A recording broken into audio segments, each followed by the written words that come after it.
very much, everyone.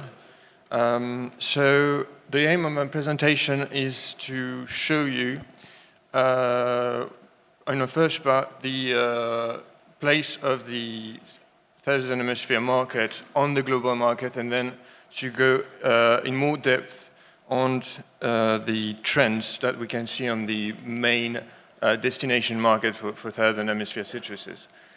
So basically, on the first part, the global Southern Hemisphere citrus market accounts actually for 27% of the world citrus trade, which is estimated in 2022 of around 14 million tons. The main difference between the Southern Hemisphere market and the Northern Hemisphere market is the average growth rate. We can see, and we've seen that on a few years, that there's a stability in the Northern Hemisphere market, while the Southern Hemisphere market, citrus market, is continue to grow at an average rate of 4% per annum on the last 5 years. So if we take a look on the different families of the Southern Hemisphere market, they are performing better than the Northern Hemisphere market on a shorter market window. So it accounts for between 20% and 40% of global markets in the citrus market for all the citrus families. The growth trends are better on the citrus families of the Southern Hemisphere are performing better on the Southern Hemisphere than on the Northern Hemisphere, especially for soft citrus and on the lemon market, where you have an average growth rate of respectively 10% for lemons and 6% for 10% for soft citrus and 6% for lemons. Whereas the trends are way steadier on the oranges and on the grapefruit. In terms of market distribution, there is a huge difference between the Northern Hemisphere and the Southern Hemisphere. The Northern Hemisphere is way more fragmented between four major suppliers: Spain, Turkey, Egypt, and Morocco. Although each of them have been fairly stable over the last 5 years, and even two of them, Morocco and Egypt, have slightly receded, which is not the case for the Southern Hemisphere. Southern Hemisphere, you have a very less fragmented market with predominance of South Africa, which continue to grow over their competitors, and the global growth of this market is still very impressive, 7% of the average growth rate on the last 5 years. So now, if you take a closer look at the trends on more details, what we can see is that there's been a change on the Southern Hemisphere destination market on the export side over the last years. As of 2020, the three main destinations, the three main markets we talked about yesterday, EU, Asia, and North America, the trend have changed. You can see no more significant growth since 2020. All the markets are slowing down, not only the big drivers, but also Eastern Europe and Middle East. To that, we've got various probable causes, which could be structural, given the changes in Northern Hemisphere orchards, also the increased production of Mediterranean origins, but essentially the causes we have seen are more conjunctural. We've got the increase of the exchange rate, the freight rates, and the space, the availability of space on ships, and also the impact of COVID. But all those all those reasons, all those causes are not there to last. As they said yesterday, tough times don't last. So it's probable that in a few years' time, the growth will resume. Regarding, if we take another angle to look at this difference between Southern and Northern Hemisphere market, in terms of market of families, citrus family distribution on every destination, we can see that there is quite a diversified portfolio with each and every key driver market having is favored, I'd say, family. So for the EU, it's lemons, which has been growing for the last 10 years. For the Asia, it's grapefruit that are growing, and for North America, Canada, and the US, we are seeing a growth, an exponential growth in the soft citruses. Also, what I wanted to point it out on the distribution between, on the distribution of the market share in Southern Hemisphere is that South Africa is actually taking more and more space over, and more space over, in market shares over these competitors. And this is, South Africa is now the only real market driver of the Southern Hemisphere citrus trade. It accounts, as I told you earlier, for 70% of the global citrus trade. In oranges, it's up to 75%. Next in line is Australia with only 10%, and it's very, very, very small in terms of tonnage. Same for lemon, 62%. The second in rank is Argentina with 28% of the market shares. In soft citrus, it's 52%. You have Peru that is competing, but not really on on what's the most important, the easy pillars at the end of the season, the late hybrids. Peru is more present in the early season. And finally, on grapefruit, you've got virtually no competition. So if we now take a focus on on each of the three main markets that Southern Hemisphere have in terms of destination and commercial partners, there is some worrying trends. Starting with the EU, it's the same as the global. Since 2020, we have seen either a decrease in the import trends, either a stabilization. Now, I won't give you the answer because there's lots of causes and some of them are not known yet. But what we can actually see is strong disparities among citrus families, with orange and grapefruit has been back to pre-COVID level. So you had a strong upsurge in 2020, 2021 during COVID, and then the trend did not last, and we are falling back to lower than previous years. On the other hand, when you look at the trends in grapefruits and lemons, grapefruits also decreasing, but it's more structural decrease. We have seen a decrease in demand on over the last 5 years.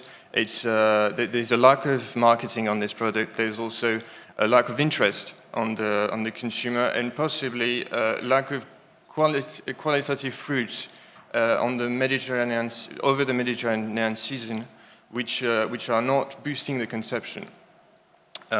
Regarding the soft citrus and lemons, which are the key drivers of the citrus family, both in Southern Hemisphere and Northern Hemisphere, they're also facing difficulties.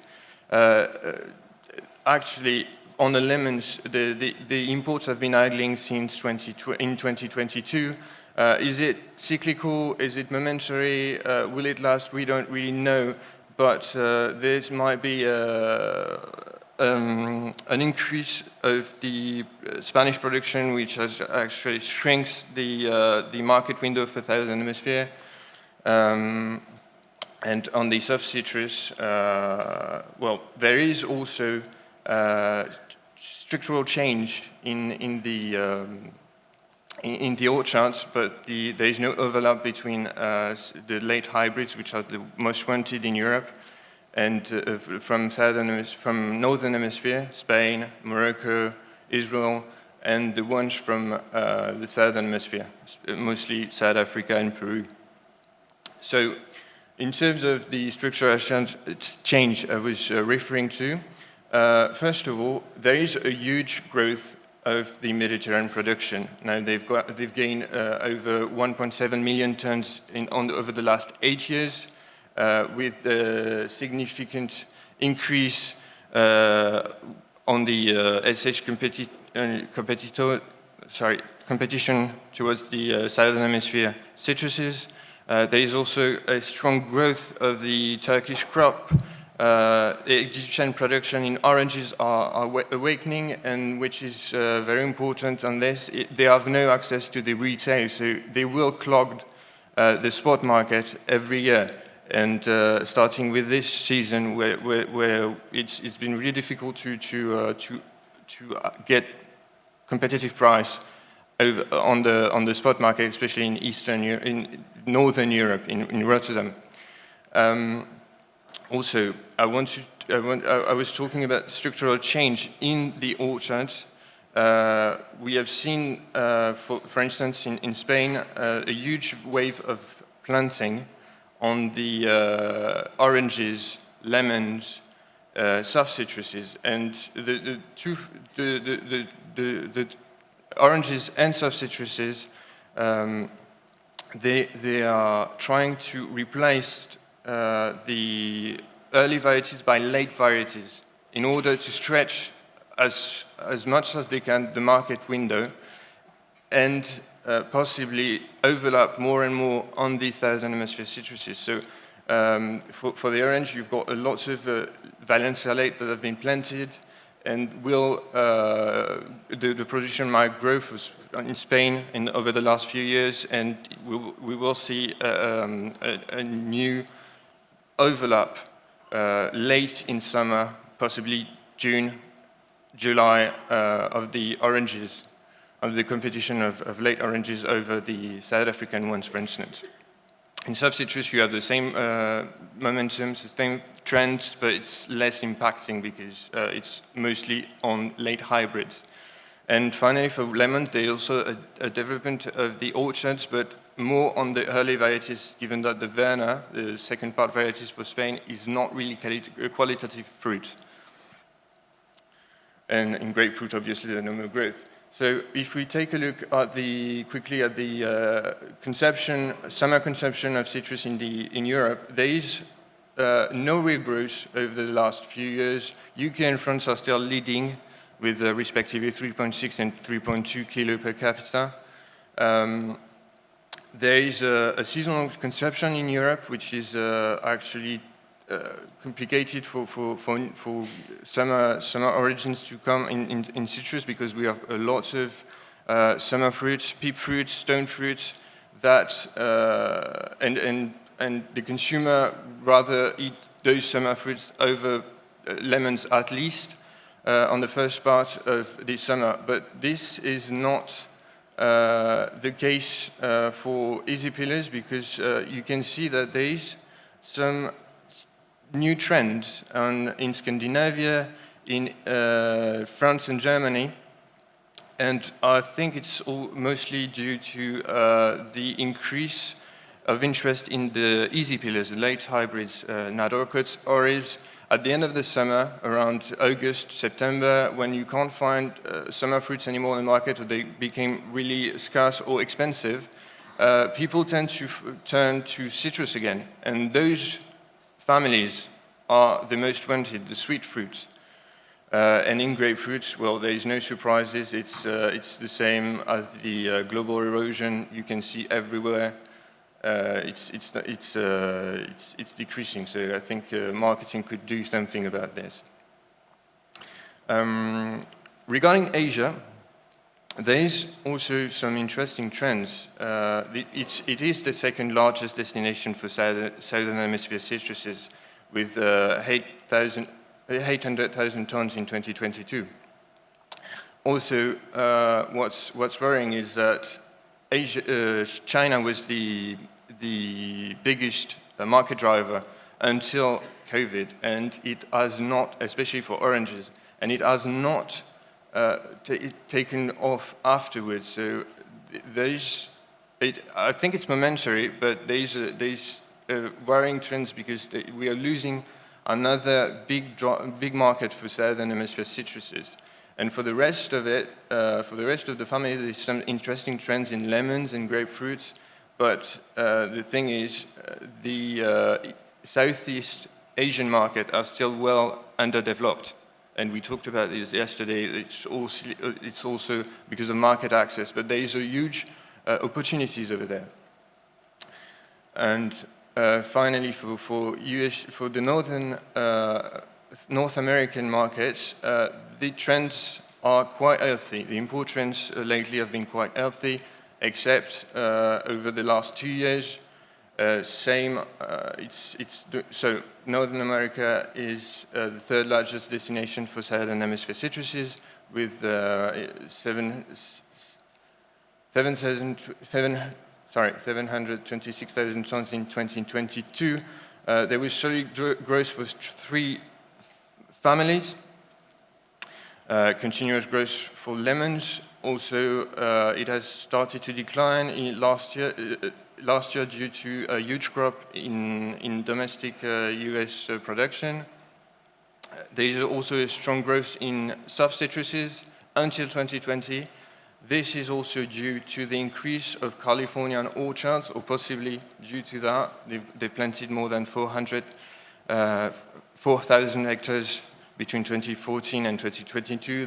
Those hectares are starting to produce more now. So there's a competition, especially at the end of the season. It's mostly late hybrids as well.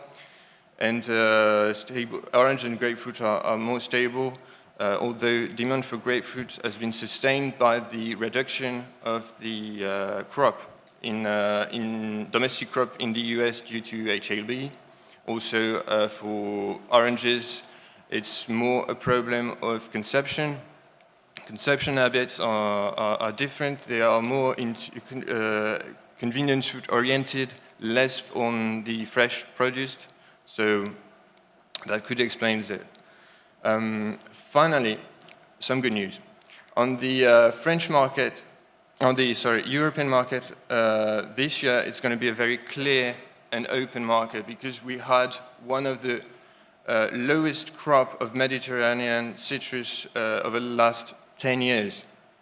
So there's going to be virtually no overlap between Spain and South Africa this year. Most of the producers are in a deep shortfall, except for Egypt, but Egypt has mostly small fruits at the moment. There is also a huge shortfall. The shortfall was located mostly on the late varieties due to the very bad weather we had last spring. So the official figures showed a forecast of 27% less for Spanish oranges over the last 4 years. And the Verna lemons is down 32%, but on some orchards in Spain for Valencia late, it's down to 50% compared to last year. So this is a good thing. And the other thing is, due to the shortfall of fruit, import prices have significantly rise last year, this season, sorry. So we have seen an increase of about 26% to 30%, depending on the families, up to 40% actually. We have to take into account the inflation as well, the rising of the input costs, but it's still a very good trend compared to last year, which was a very bad season. So to conclude, will these changes we've pointed out last? Well, the first thing is, and I want you to remember, is that South Africa is taking more and more space on its own market. So the first reason why South Africa is struggling is because of South Africa. There's huge production to come, and there doesn't seem to be lots of outlets, new outlets to investigate. So there's going to be a work to do to reinforce the existing market, to find a way to put more fruits there. Marketing could be a solution. There's also changes that are here to last. The structural change in the orchard that will continue to shrink slightly the market windows of Southern Hemisphere, or at least delayed it later in the season. And but most of the global slowdown we have seen are cyclical, are not here to stay. Those are momentary causes, and economic crises are not long-term lasting. So it's fairly possible that the growth might resume in a near future. And finally, there is a growing concern for sustainability on the EU market. That's what we at Cirad works a lot on. Especially with the initiative of France, which wants to implement a rating going from 1 to 10 on every fresh product, meat, fruits, and everything, and taking into account all the aspects of environmental impacts of the agriculture on the products, and those has to be investigated if you want to remain competitive on the market. So thank you very much for listening, and if you have any questions, I'll be happy to address them either by mail or now.